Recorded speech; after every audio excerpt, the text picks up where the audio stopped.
지난 시간에는 우리가 마리아가 향유 옥합을 깨어 예수님께 드린 그런 아름다운 향기로운 그런 말씀을 생각해 보았습니다. 그렇게 어떤 사람은 예수님에 대한 헌신을 자기의 모든 것을 깨어 드려서까지도 드리는 사람이 있는가 하면, 그 뒤에는 죽음의 그림자가 드리워서 예수님을 죽이려고 하는 음모와 그리고 계략이 진행되고 있었습니다.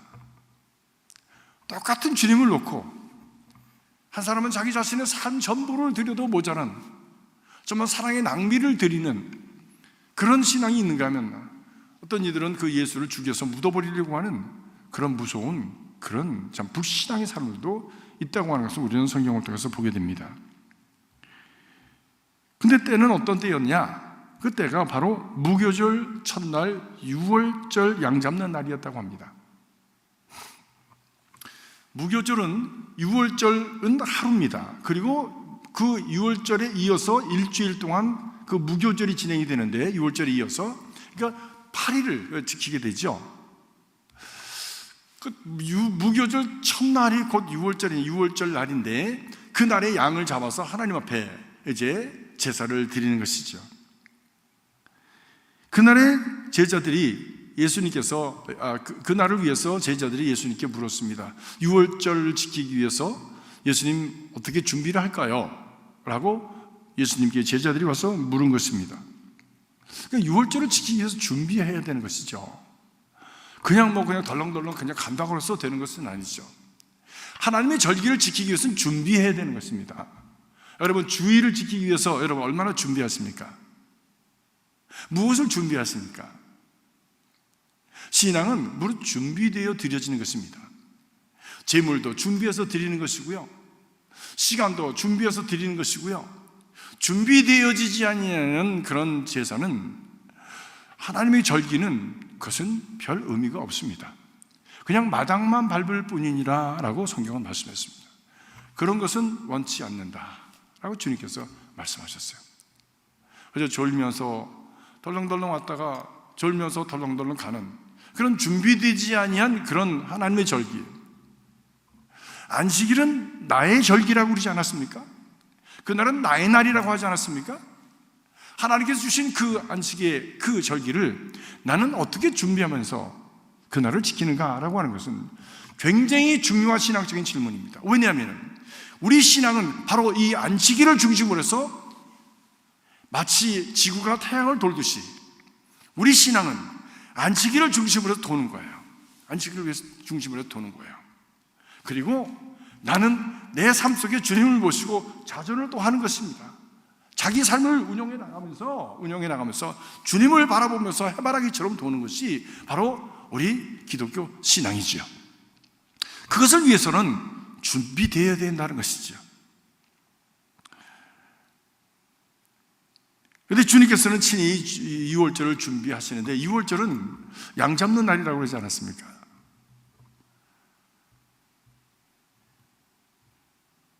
어린 양을 잡아 피 흘려서 드리는데, 진짜 어린 양은 누굽니까? 예수님이시죠. 그럼 6월절 양 잡는 날은 지금 누굴 잡는 날입니까? 예수님을 잡는 날이에요.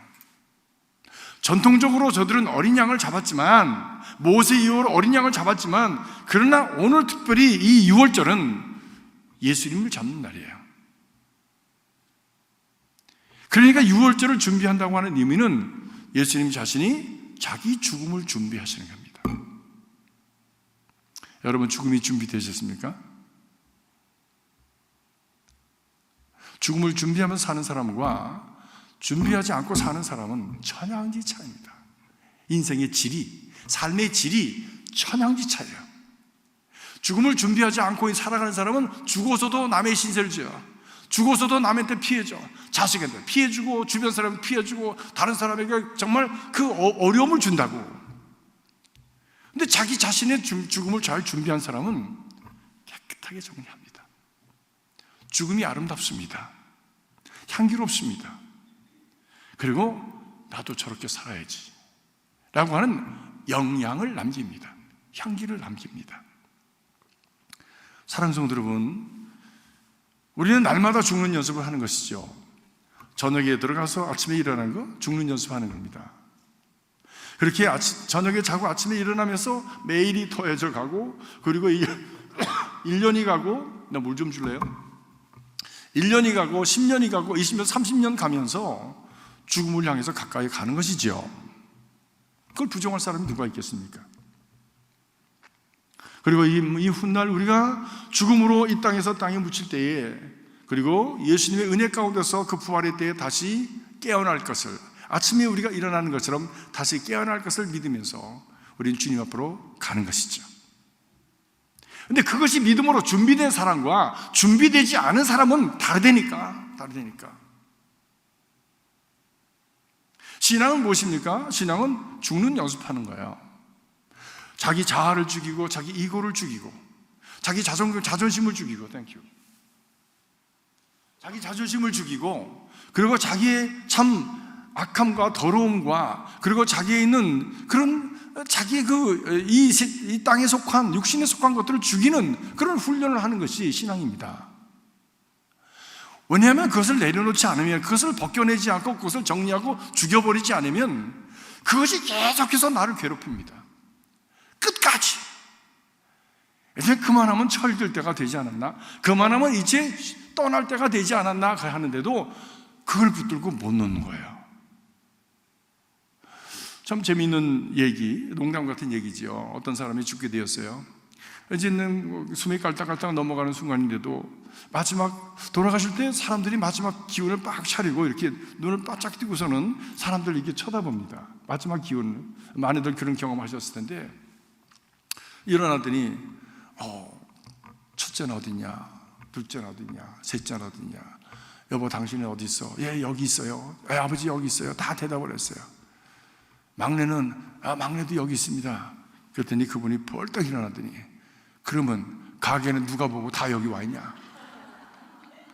그때는 거지.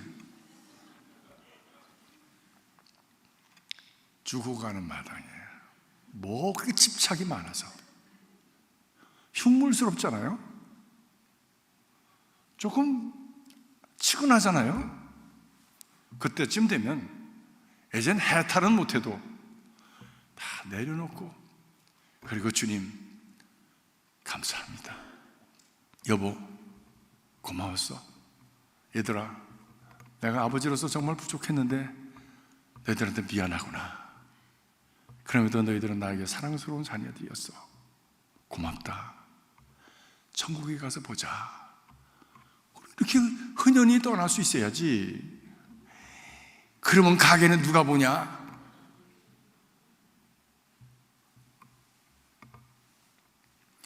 우리는 매일 죽는 연습을 해야 될 줄로 믿습니다. 예수님께서 죽음의 준비를 하고 계셨습니다. 6월절.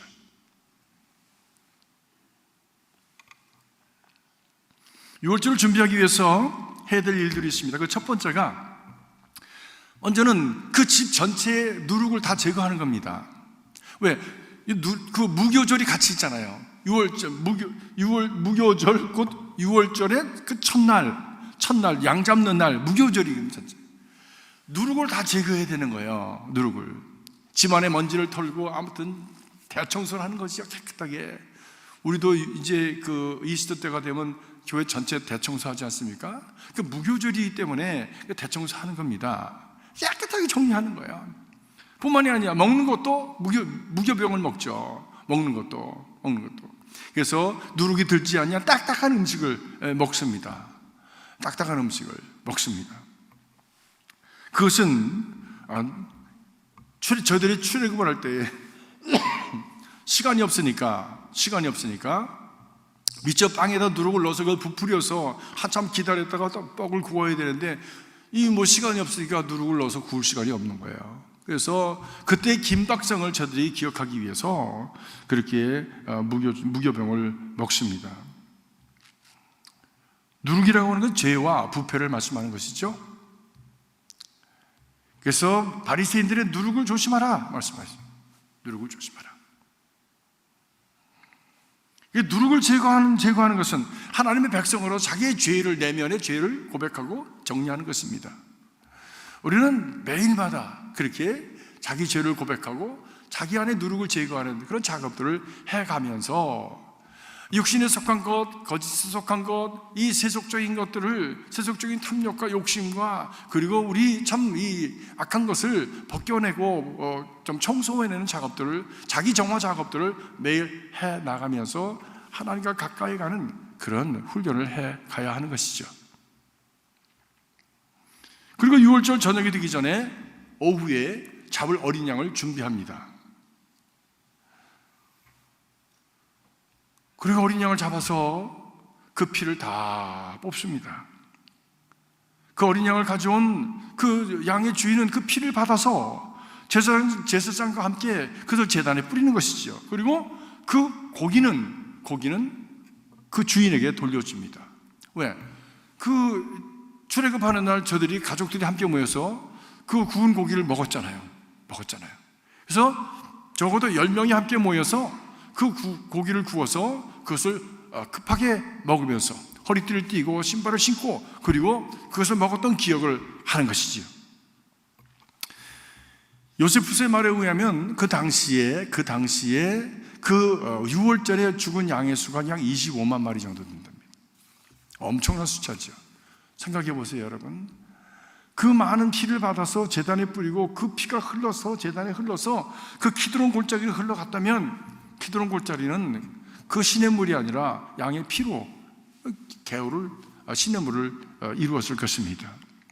정말 상상만 해도 그 피비린내가, 양들의 울음소리와 피비린내가 그냥 온 도성을 덮었을 거예요. 어디 가든지 피.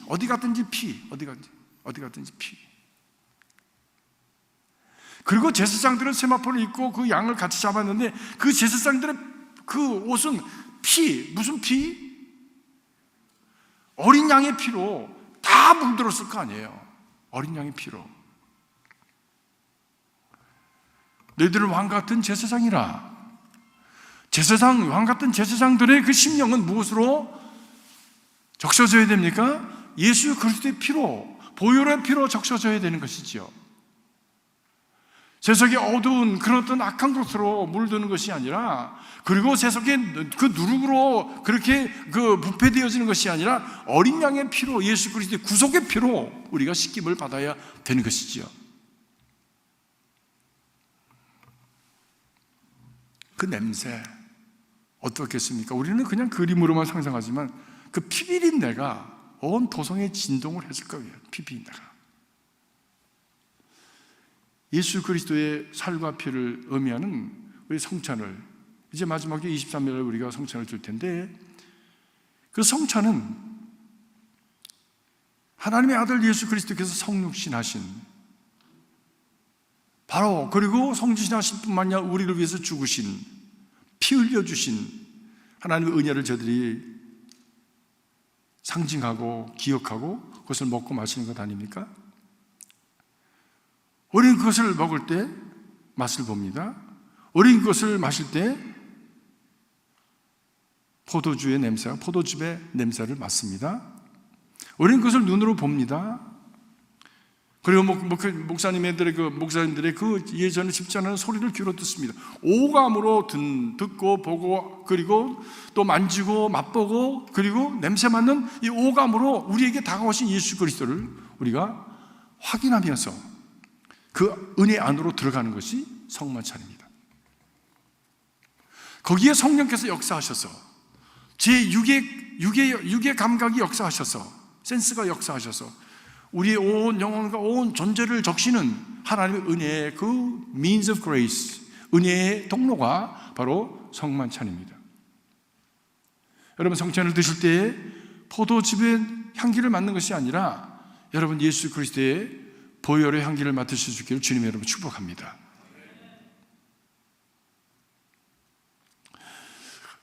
그래서 6월절을 지키기 위해서 준비될 것이 무교병이 준비되어야 되고요, 그 다음에 한 사발의 그 소금물을 준비합니다. 그것은 애굽에서 저들이 애굽의 그 노역을 하면서 흘렸던 눈물과 땀을 기억하는 것이고, 저들이 건넜던 홍해를 기억하는 것입니다. 기적으로 건넜던 홍해를 기억합니다. 또 쓴나물을 저들이 먹습니다. 준비해서 먹습니다. 그 쓴나물은 저들이 노예 생활할 때 고생했던, 힘들고 어려웠던 시절을 저들이 기억하는 것이죠. 그리고 히로세스라고 하는 반죽을 저들이 또 그 빵을 좀 무교병으로 구워서 저들이 또 먹습니다. 그것은 뭐냐면 거기에 사과도 넣고 야자도 넣고 석류도 넣고 또 거기에 넛을 넣어서 그렇게 그것을 구워서 저들이 먹습니다. 근데 그것은 저들이 만들었던 벽돌을 상징하는 거래요. 하긴 누룩도 없이 그걸 구워가지고 아무리 넛도 들었고 야자도 들었고 뭐 이런 것들이 들었어도 그 얼마나 딱딱하겠어요, 벽돌처럼. 예? 그것을 먹는 거죠. 그러면서 지난 2000년 동안 지금까지 계속 그 전통이 지금까지도 계속되고 있습니다. 어디를 통해서? 바로 유월절을 통해서. 유월절 언제? 유월절 가정마다 그 절기를 지킵니다. 가정마다. 촛불을 켜놓고 그리고 포도주잔을 쭉 널어놓고 그리고 그런 준비들, 지금 무교병과 소금물과 그리고 쓴나물 그리고 바로 이 히로세스라고 하는 그 떡을 만들어 놓고 그리고 아버지가 예식으로 그 자녀가 아버지에게 묻게 합니다.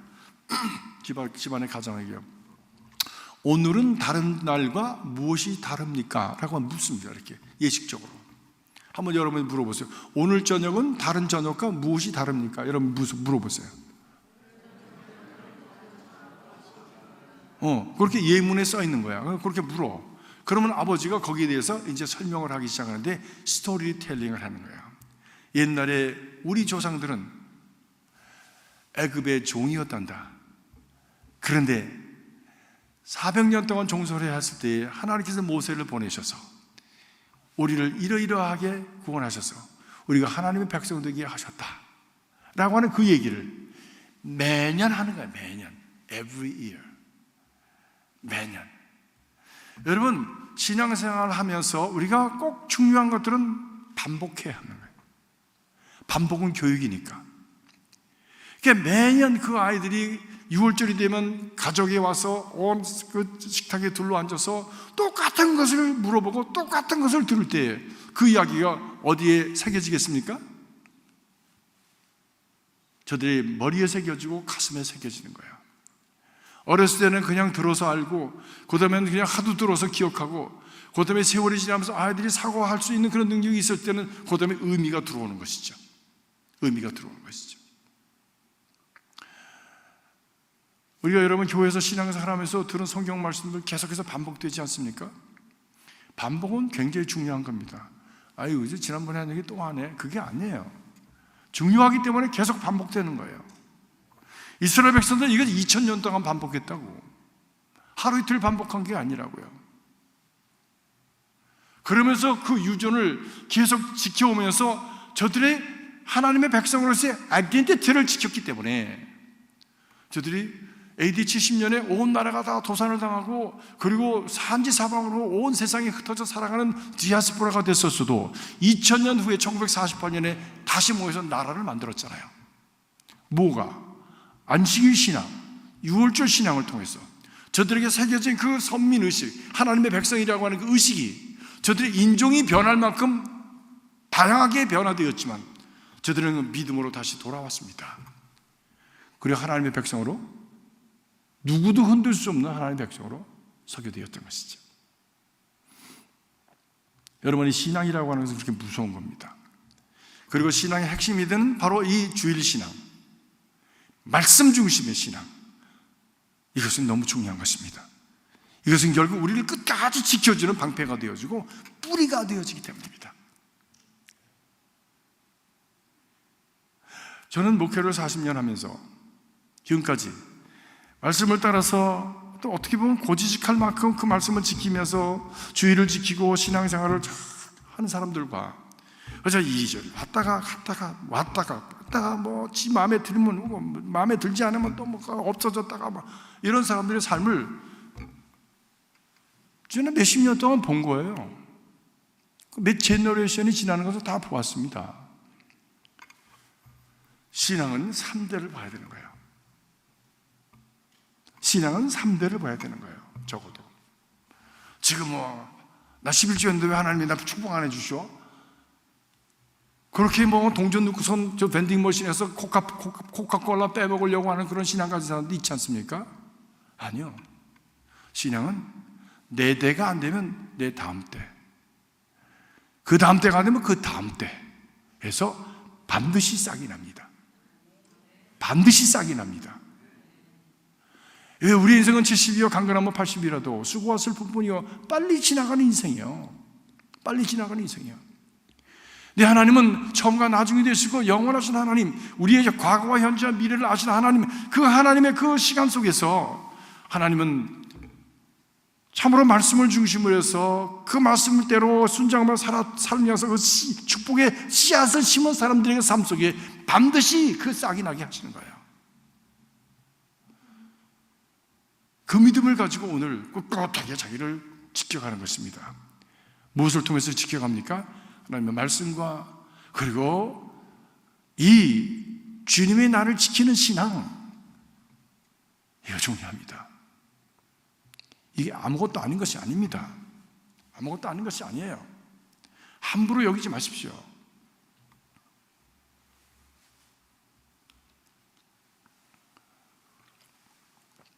거기다가 4잔의 포도주가 이제 준비가 됩니다. 거기다 이제 물을 타서, 제가 그래서 유대인들에게 물어봤어요. 그 애들도 마시냐? 그랬더니 애들도 마신대. 어린아이들도 마신대. 근데 거기다가 물을 탑니다. 물을. 5분의 2 물을 탄대요. 5분의 1을, 퓨어 워터를 거기다 타서 애들도 마셔도 괜찮게 그렇게 한대요. 근데 또 그것은 또 5분의 2의 물을 타는 이유는 포도주에다가 그 물이 생명수를 상징하는 그런 물을 거기다 또 타는 거예요. 그러니까 이분들은 모든 게 다 그 안에 복음적인 의미가 다 담겨져 있어. 본인들은 그 의미를 아는지 모르는지 모르지만 아무튼 그 안에 다 의미가 담겨져 있어. 거기에 누가 들었냐? 다 예수 그리스도가 담겨져 있는 거예요. 예수 그리스도가. 그 다음에 뭐가 준비가 되어야 되냐면 모임의 장소가 필요한 거예요. 지금은 다 가정에서 모이지만 지금 예수님의 제자들, 예수님 어디서 유월절을 준비해서 우리가 유월절 음식을 먹겠습니까? 라고 말씀하지 않습니까? 장소가 필요한 거예요. 장소가. 근데 제자들에게 예수님께서 말씀하십니다. 우리 이것을 보면서 예수님께서 얼마나 철저하게 유월절을 준비하셨는지, 자신의 죽음을 준비하셨는지를 우리가 알 수가 있습니다. 예수님께서 마지막 주간을 예루살렘에 입성하시기 위해서 작은 어린 나귀 새끼를 타셨다라고 하셨어요. 그것도 나중에 보면 뭐지만 이제 마을 어귀에 가면 나귀 새끼 한 마리가 묶여있는 것을 볼 것이다. 그 나귀를 데리고 와라. 주님 다 하시고 준비하셨어. 만약에 그 주인이 이게 왜 당신들이 이 나귀를 가져갑니까? 얘기하면 주인이 있으시겠다고 하라 하면 그가 줄 것이다. 다 하셨어요. 다 하셨어요. 어디서 유월절을 지킬까요? 가다 보면 물동이 이고 가는 남자를 만날 것이다. 남자가 물동이 이고 가는 일은 그 당시엔 별로 이렇게 흔치 않은 일인데, 그러니까 금방 네가 그 사람을 알아볼 것이라는 말씀이죠. 그 사람에게 우리 선생님께서 유월절을 지키려고 하는데 어디로 가면 좋겠습니까? 객실을 하나 준비해 주십시오. 라면 그가 너희를 안내해 주실 것이다. 그리고 그가 객실로 인도하는 것이 아니라 다락방으로 너에게 인도해 줄 거다. 라고 얘기했어요. 예수님이 다 보고 하셨어요. 그래서 준비하셔서 일일이 하나하나를 제자들에게 알려주신 것입니다.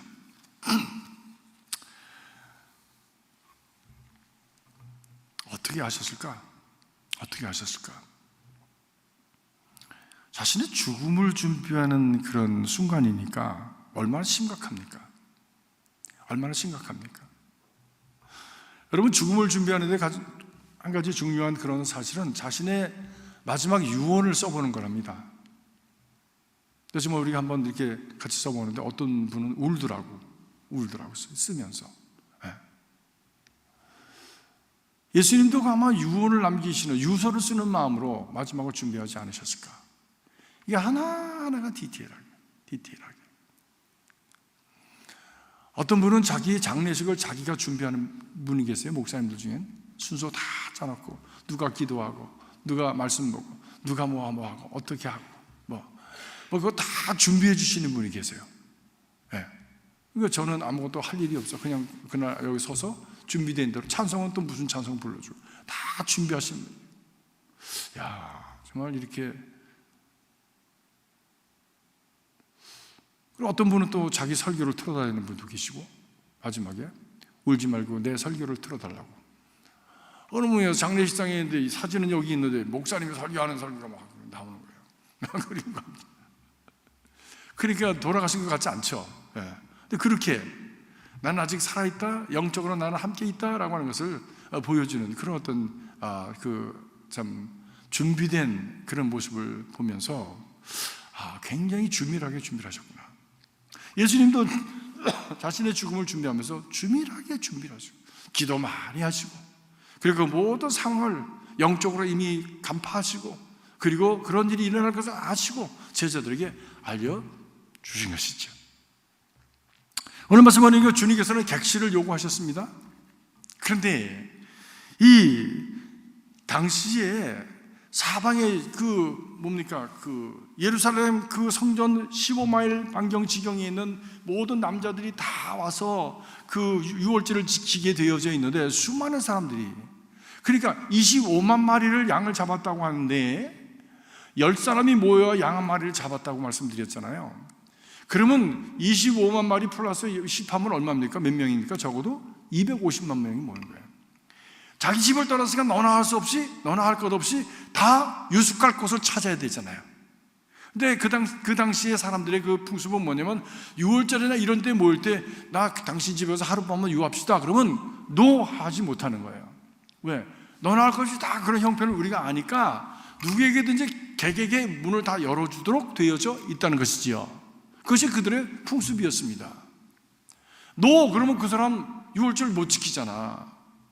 그러니까 우리가 다 함께 섞여서 함께 도와서 6월절을 같이 이렇게 거룩하게 지켜가자고 하는 의도에서 그런 풍습이 있게 된 것이지요. 그와 마찬가지로 예수님께서도 객실을 요구하셨는데, 이 주인은 객실이 아니라 2층에 크고 넓은 다락방을 그에게 제공했다는 겁니다. 예수님께서는 속옷만 달라고 그러셨는데 이 주인은 겉옷까지 벗어준 거예요. 예수님은 오리를 가자고 그랬는데 이 주인은 심리를 간 거예요. Extravagant hospitality. 아주 정말 향유를 부었던 여인처럼 이 사람은 또 다른 의미에서 예수님에 대해서 자기의 좀 과대한 그런 호의를 베풀었다고 하는 것이죠. 정말 최선을 다해서, 믿음을 다해서, 신실함을 다해서 그 예수님의 그 원하시는 바를 만족시켜드리기 위해서 자신이 있는 최선의 것을, 최고의 것을 드릴 거예요. 최고의 것을 드릴 거예요.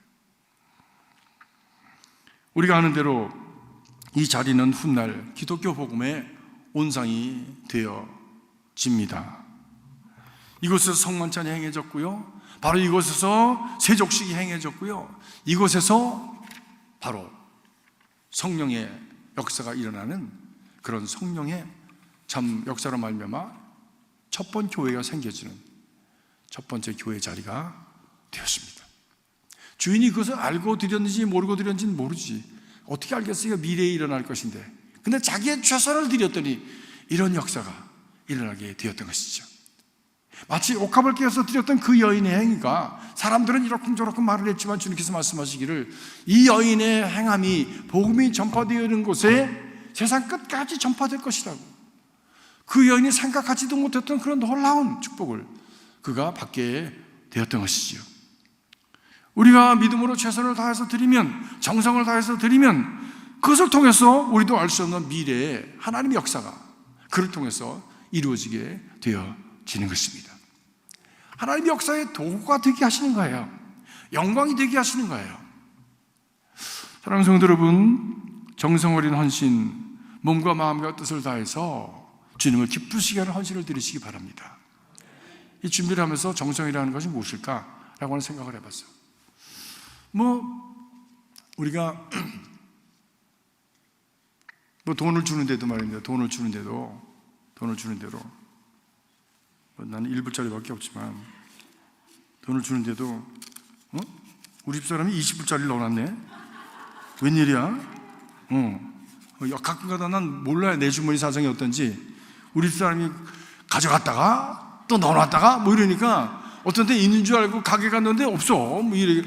예. 그때 어느 때 보면 없다고 또 넣어놨다 그러고, 그때 어느 날 보면 또 없어 또. 근데 나는 그냥 가지고만 다니지, 난 뭐 아무것도 아니에요. 그냥 20불짜리를 넣어놨는데, 20불짜리 돈을 주는데도 이걸 그냥 줄 수도 있지만 봉투에 넣어서 줄 수도 있잖아, 이렇게. 그죠? 어떤 게 더 좋습니까? 봉투에 넣어서 주는 게 좋잖아요. 봉투에 넣어줄 수도 있지만 여기다가 또 메시지를 써서 감사합니다, 당신의 사랑을 잊을 수가 없어요, 한마디라도 써도 그것을 딱 해서 준다 그러면 마음과 마음이 통하는 물질이 되어지죠. 이렇게 정성이라고 하는 것은 시간을 들이고 마음을 들이는 것, 이것이 정성입니다. 우리 교회에 강사 목사님들이 오셔서 설교하시면 이렇게 사례비 드리곤 했습니다. 봉투에다 그냥 넣어서 그냥 이렇게. 그래서 어느 날 내가 보니까 난 뭐 내가 넣는 게 아니니까 봉투에다 넣어서 그냥 드리더라고. 그래서 아니, 이렇게 하면 어떻게 해? 적어도 한마디로 은혜 많이 받았습니다, 감사합니다, 말씀대로 살겠습니다, 이런 말씀이라도 써가지고 이렇게 적어서 카드로 해서 드려야지. 봉투에다가 돈만 넣어서 드리면 이게 뭐 내가, 그분도 그럴 거 아니에요, 내가 돈 벌러 왔나? 그런 생각할 수도 있잖아요. 엄밀하게 생각하면 정성이 없게 느껴지는 거예요. 정성이 없게 느껴지는 거야. 그래서 사무실에다가 제가 하나 써서 줬어요. 다음에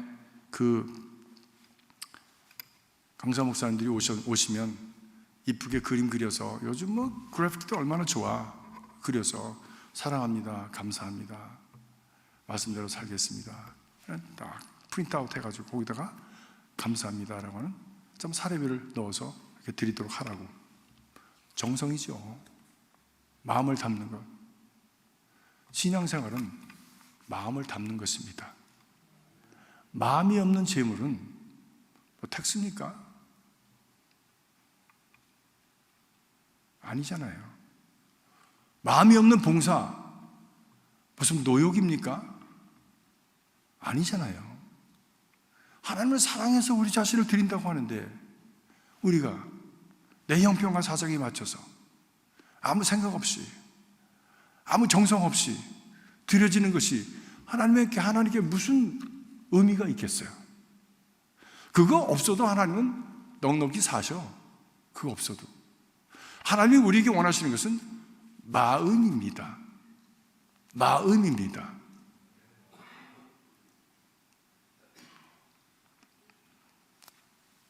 정성을 들이십시오.